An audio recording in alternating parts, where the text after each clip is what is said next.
Si hay algo que contribuyó bastante para que el Imperio Romano viva la famosa crisis del siglo III, eso fue la ausencia del poder, el vacío de poder que se sentía en los territorios del enorme Imperio Romano. Un imperio muy grande cuyo emperador simplemente no disponía de los recursos suficientes tanto como para gobernar como para defender todas las fronteras de este imperio, pues un emperador no podía estar en todos lados al mismo tiempo. De hecho, en esta época siempre tuvieron que centrarse en seguir manteniendo el control de Italia, de Roma, mientras que las legiones romanas fronterizas, especialmente aquellas que se encontraban en las fronteras más calientes, estaban forzadas a solucionar sus problemas por sí mismas, los problemas de las grandes invasiones bárbaras, y un emperador con su guardia solamente prestaba atención a estos conflictos cuando se trataba de una invasión a gran escala, cuando la cosa ya se salía de control. Y estas cosas pasaron muchas veces, pero como los emperadores tenían otros problemas para solucionar, sus propias guerras internas, así fue como fueron surgiendo nuevos emperadores militares, emperadores proclamados por las legiones fronterizas. De este turbulento siglo III es bien conocido el año 260 debido a que el emperador Valeriano acaba siendo capturado por los persas después de la batalla de Edesa. Hay una versión que dice que los romanos perdieron esta batalla y el emperador simplemente fue capturado, pero hay otra versión que afirma que los romanos se estaban amotinando y Valeriano, sabiendo que podría ser asesinado, prefirió entregarse al enemigo. Sea como sea, fue la primera vez que un emperador romano acabó siendo capturado en batalla a manos de un enemigo exterior a Roma.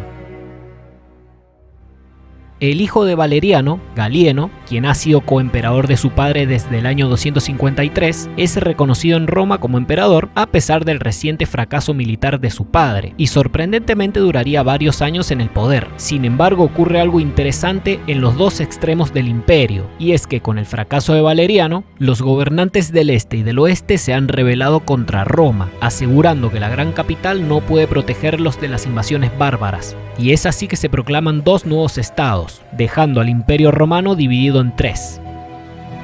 La parte occidental es conocida históricamente como el Imperio Galo, mientras que la parte oriental es conocido como el Imperio de Palmira. A su vez, las fronteras romanas siguen siendo invadidas por los bárbaros, pero es en el año 269 cuando el problema requiere de la atención del emperador, debido a que una gran masa bárbara atraviesa los Alpes y se mete en Italia. Son los alamanes.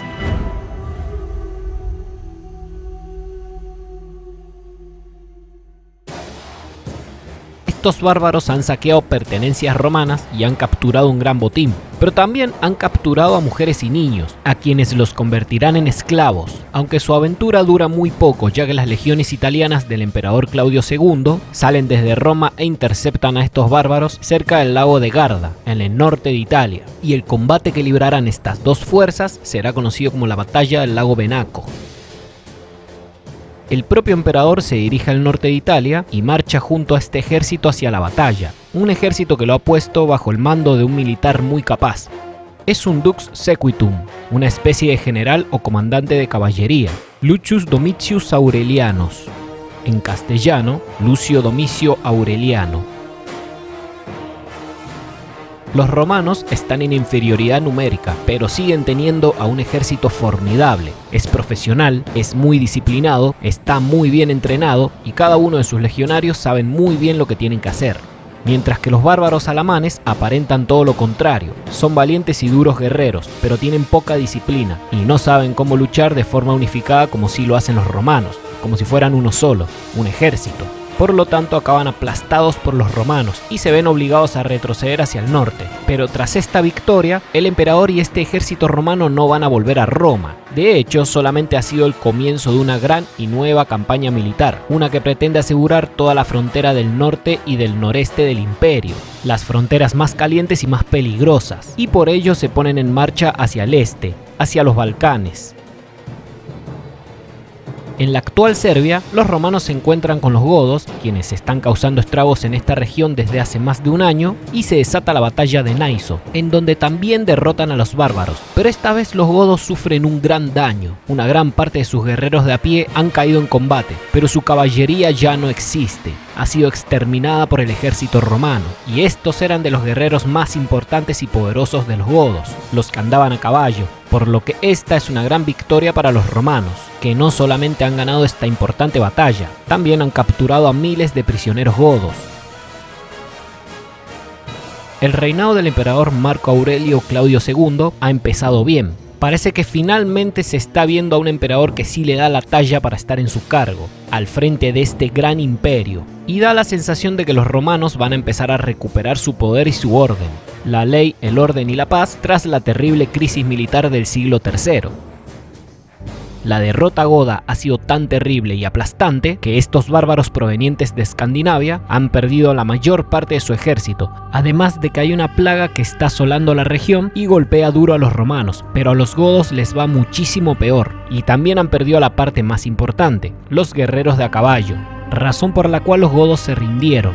Y muchos de sus supervivientes, los más guerreros, aceptaron unirse a las legiones romanas como auxiliares. A muchos otros se les dieron tierras para cultivar, y muchos otros se ven obligados a irse del imperio, y no volverán a ser una amenaza para el mismo. Al menos no lo volverán a hacer durante más de un siglo. Y gracias a esta gran victoria, al emperador lo empiezan a llamar como Claudio el Gótico, aquel que derrotó y expulsó a los godos. Las legiones de Claudio el Gótico derrotaron a los alamanes que invadieron el norte de Italia. También han derrotado a los godos que estaban en los Balcanes, pero la campaña militar para asegurar las fronteras del norte aún no termina y sigue adelante. Sin embargo, cuando los romanos se están preparando para luchar contra otras tribus germánicas, los jutungos y los vándalos, Claudio el Gótico contrae la peste y muere en el año 270.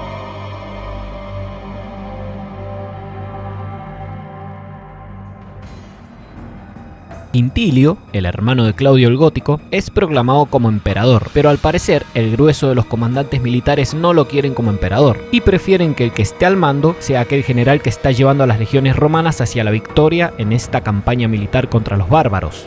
El Magister Equitum, el mariscal de la caballería, Aureliano. No se sabe cómo murió, si se suicidó o si fue asesinado, pero Quintilio es encontrado muerto en el año 270, y así es como Aureliano es proclamado como emperador. Será un emperador guerrero. Es alguien que le reza al mismo dios que le rezan los legionarios, al dios Sol Invictus.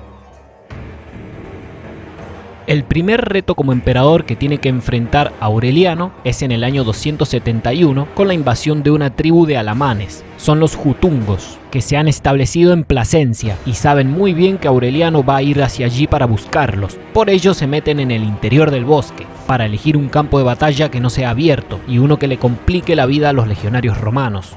Y de hecho, su jugada le sale muy bien a estos bárbaros, ya que logran emboscar con éxito a las tropas de Aureliano y las derrotan.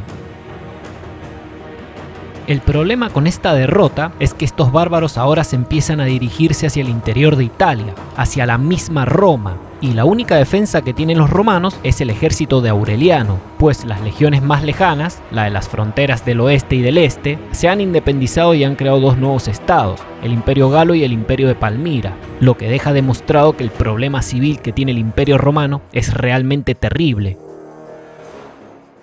En Roma y en las otras ciudades italianas se desata el pánico por la noticia de la llegada de los bárbaros. Sin embargo, la derrota que recibió el ejército de Aureliano no fue tan dura, y esta fuerza ya está reorganizada. De hecho, el emperador está siguiendo a los bárbaros de cerca y logra alcanzarlos a unos 300 kilómetros de Roma, en la ciudad de Fano. Los bárbaros jutungos son aplastados por el poder y la disciplina del ejército romano, que esta vez fueron ellos los que planearon una buena estrategia al dejar a los bárbaros invasores a espaldas del río Metauro, con lo cual fueron presionados por las legiones romanas y muchos murieron en combate, mientras que muchos otros murieron ahogados. Finalmente Aureliano ha logrado derrotar a los bárbaros. La mayoría de ellos cayeron en combate y muchos han sido capturados para ser convertidos en esclavos. Por otra parte, los sobrevivientes son expulsados de Italia. La moral y el prestigio de Roma se restablece, pero esto no significa que los problemas hayan terminado para el emperador. De hecho, el imperio está fragmentado en tres partes. Aún queda solucionar los problemas de Palmira y de la Galia, los estados rebeldes.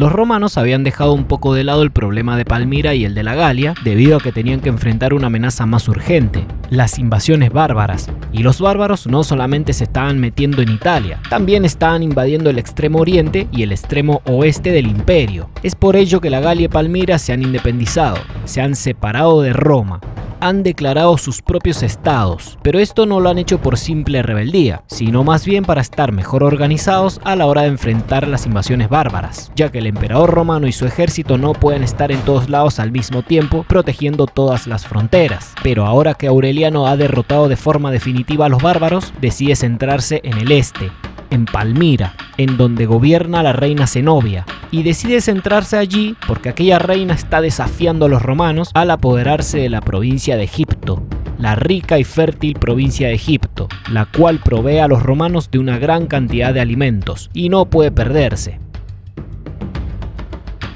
La reina Zenobia gobierna junto a su general de confianza, Sabdas, y ordena que se deje de enviar el trigo a Roma, algo que tranquilamente puede ser tomado como una declaración de guerra directa a los romanos y al emperador. Todo esto provoca algunas rebeliones en la misma Roma y el emperador Aureliano debe enfrentarlas. Logra sofocarlas y castigar a los nobles que se han rebelado, al mismo tiempo que intenta calmar la falta de suministros alimentarios debido a que la reina Zenobia se ha apoderado de la provincia de Egipto, el granero de Roma.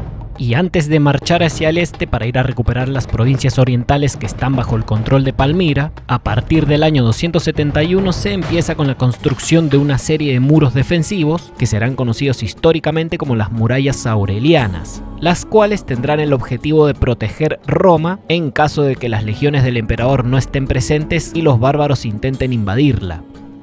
Se trata de una poderosa fortificación defensiva que mide casi 20 kilómetros de longitud.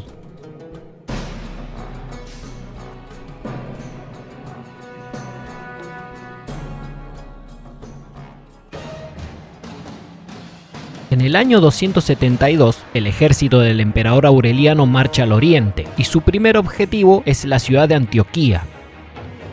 En Siria, el emperador Aureliano y el general Sabdas se van a enfrentar con sus legiones en un lugar llamado Imae, cerca de Antioquía.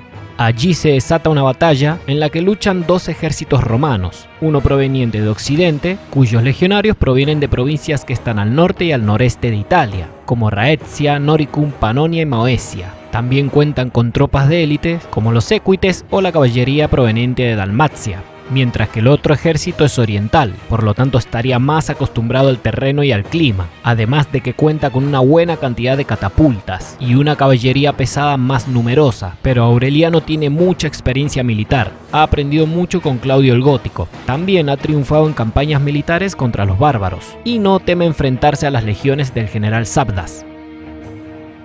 Ambos ejércitos son romanos y se presentan a la batalla en una formación tradicional y similar el uno con el otro, pero el primer combate se desata entre las caballerías de ambas fuerzas, y la del general Sabdas es una caballería pesada, es famosa en el mundo por ser muy efectiva y muy brutal, no será fácil derrotarla.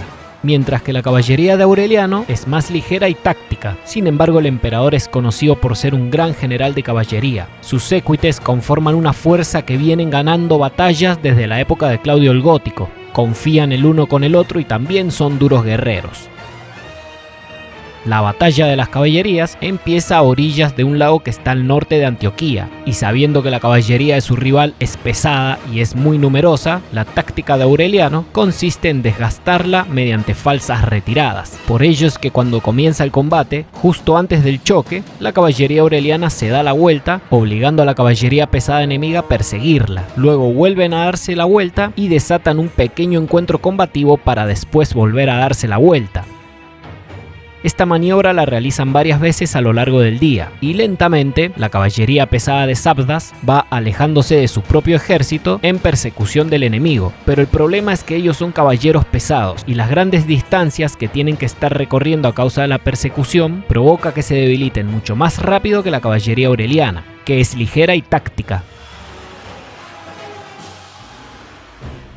Se producen varios combates cortos entre las dos caballerías y la caballería ligera aureliana siempre retrocede para forzar a su enemigo a perseguirla, que al ver que la caballería ligera se está retirando todo el tiempo, tiene la sensación de que están a punto de ganar la batalla. Pero en algún punto cerca del pueblo de Imae, Aureliano se da cuenta de que la caballería pesada de Sabdas está sumamente extenuada debido a tantas persecuciones y al calor del sol del mediodía sirio. Es allí cuando ordena un contraataque directo y brutal. Y finalmente se desata la verdadera batalla, en la cual la caballería aureliana aplasta completamente a la caballería pesada de Sabdas, provocando una gran matanza en la que muy pocos miembros de la caballería de Sabdas logran sobrevivir.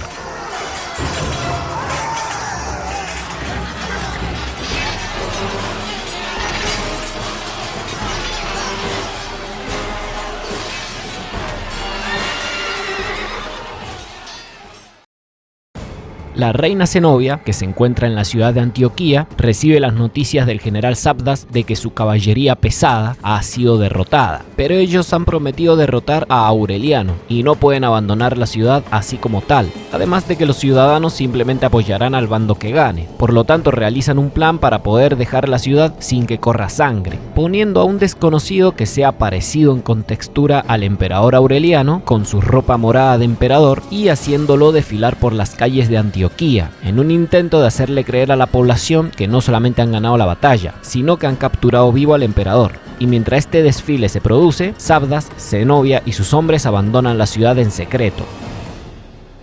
Cuando el ejército de Aureliano llega a Antioquía, es recibido con las puertas abiertas, y el emperador decide perdonar a todos sus ciudadanos, diciendo que ellos solamente estuvieron apoyando a Zenobia por presión y no por voluntad propia, además de que el emperador no tiene el interés de vengarse de esta ciudad. Es más, haciendo esto se gana el apoyo popular de toda una ciudad, Antioquía. El objetivo real del emperador es destruir la rebelión de Sabdas y Zenobia. A esta altura, Aureliano se ha ganado de una gran fama militar. Esto provoca que muchos contingentes de Palmira, leales a Zenobia, pero que no eran tan leales después de todo, decidan cambiar de bando al que ellos mismos ven como el vencedor, el bando de Aureliano. Además de que el emperador recibe refuerzos militares provenientes de la provincia de Capadocia, mientras que por su parte, Sabdas ha recibido más tropas de Clivinarius, es decir, la caballería pesada, con la cual espera derrotar al ejército de Aureliano a campo abierto. Ambos ejércitos se topan cara a cara en las afueras de la ciudad de Émesa. En este campo abierto se enfrentan dos ejércitos que son romanos, por lo tanto ambos tienen una formación similar, la infantería al centro y la caballería en los flancos. Y con los refuerzos que recibió el general Sabdas, su caballería pesada vuelve a estar en superioridad numérica con respecto a la caballería aureliana, que además no es pesada, sino más bien es ligera y táctica. La táctica de Aureliano será similar a la de la anterior batalla, pero esta vez no le será tan fácil lograr la victoria, ya que el general Sabdas ha aprendido de su derrota, y le ordena a su caballería que no se disperse tanto como lo quiera la caballería aureliana.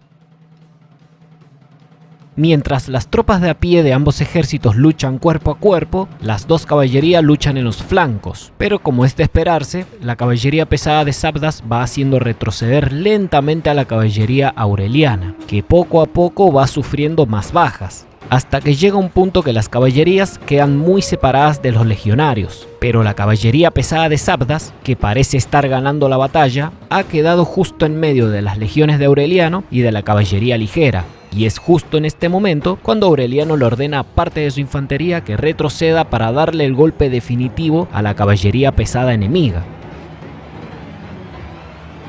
Mientras las infanterías enemigas luchan frente a frente, la caballería pesada de Sabdas recibe un golpe desde la retaguardia, poniéndole las cosas mucho más difíciles, y tras un duro enfrentamiento se ve que empiezan a perder la moral, empiezan a perder el combate. Por lo tanto, la caballería pesada empieza a retroceder, y luego la infantería de Sabdas, a pesar de estar en superioridad numérica, decide rendirse.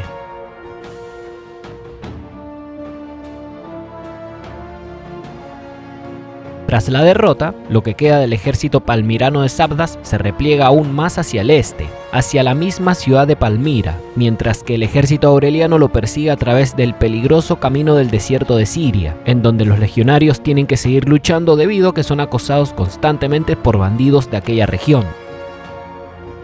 Apuesto a que la ciudad de Palmira aún no estaba amurallada para aquel entonces. Cuando Aureliano llega, ve que el enemigo ha ocupado zonas estratégicas y está preparándose para la lucha. Sin embargo, también se ha enterado de que la reina Zenobia y Sabdas se han escapado durante la noche con dirección al este, hacia Persia, muy lejos de las garras del emperador Aureliano, pero este confía en la velocidad de su caballería y la envía a toda prisa para que capturen a la reina rebelde. Y los legionarios a caballo así lo hacen, debido a que Zenobia es capturada justo antes de que cruce el río Éufrates en un bote.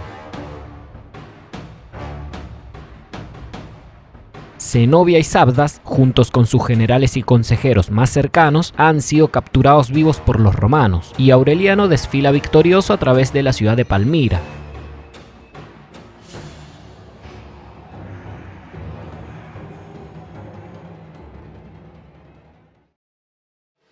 La guerra de Palmira ha sido ganada, y Aureliano centra sus esfuerzos en hacer que la frontera oriental del imperio sea más segura para evitar una posible invasión por parte de los persas, quienes apoyaron a Zenobia, debido a que ellos apoyarían a cualquier enemigo de Roma, pero también quieren evitarse una guerra con el victorioso emperador Aureliano. Por ello es que el rey persa Barham decide llegar a un acuerdo de paz con el emperador romano.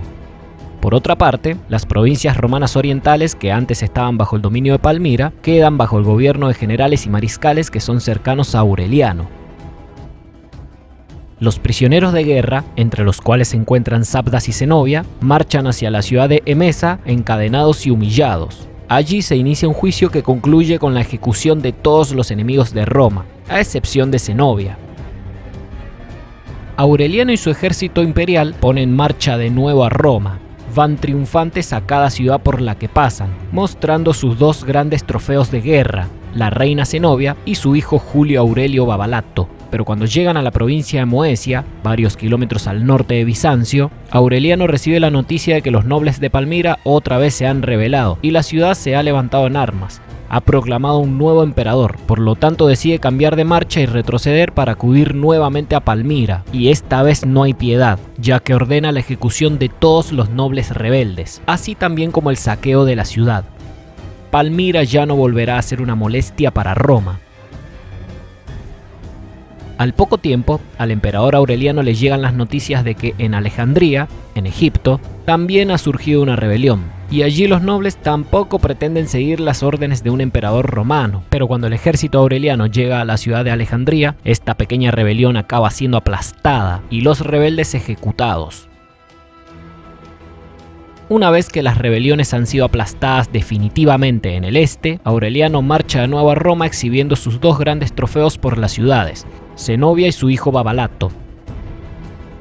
Tras sus victorias, Aureliano recibe el título de reunificador, el restaurador del Oriente. Pero tras un breve descanso en Roma, el emperador decide centrarse en la otra parte del imperio que se había rebelado años antes, en el noroeste, donde los generales se han rebelado y han proclamado su independencia de Roma, y este estado surgido del imperio es conocido como el Imperio Galo, el cual está controlando la mayoría de las provincias galas, las dos provincias germanas y Britania.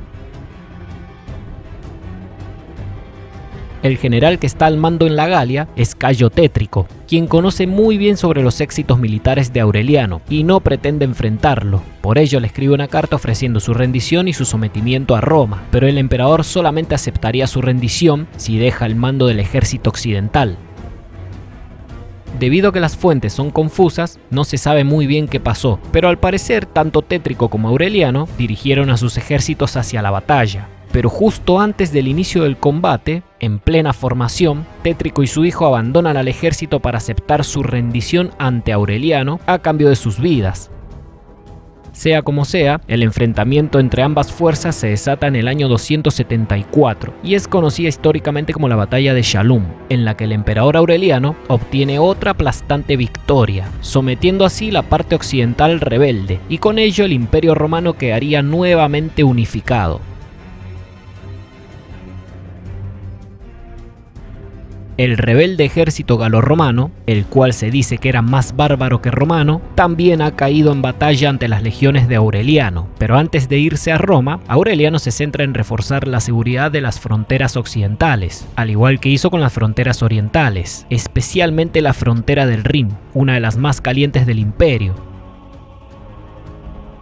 A finales del año 274, Aureliano y su poderoso ejército desfilan en Roma, mediante un gran y fastuoso desfile en el que participa todo el mundo. Se exhiben los grandes botines que se han traído de las campañas militares, así también como los prisioneros de guerra, entre ellos Zenobia y Tétrico, además de que el emperador reparte pan y carne al pueblo romano.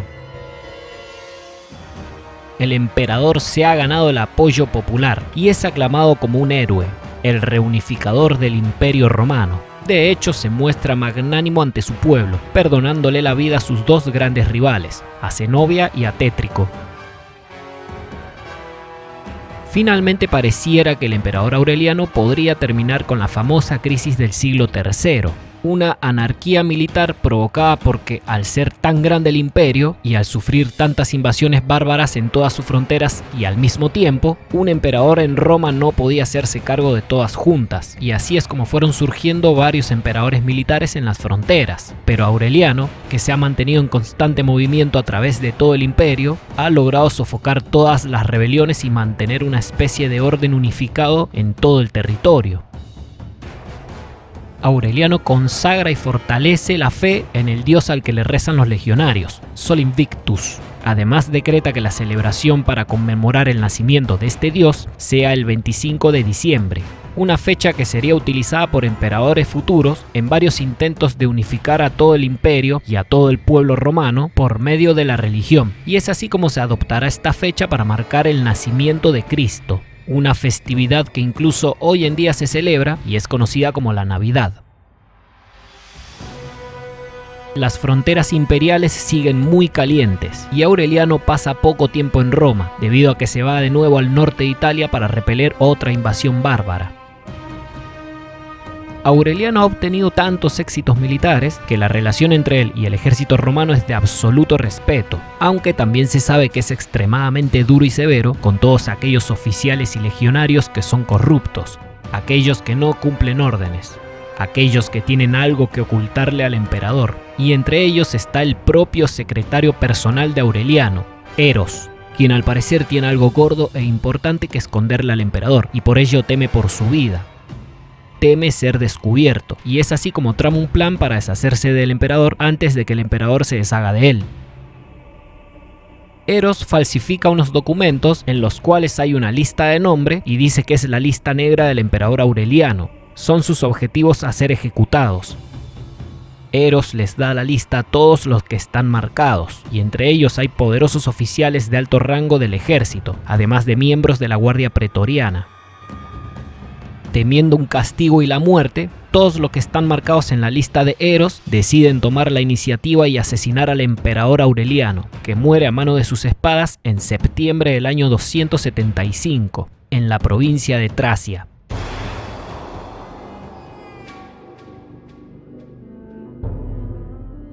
El emperador que logró reunificar al Imperio Romano ha sido asesinado, lo que significa que a pesar de haber sido unificado nuevamente, el Imperio Romano no goza de estabilidad política.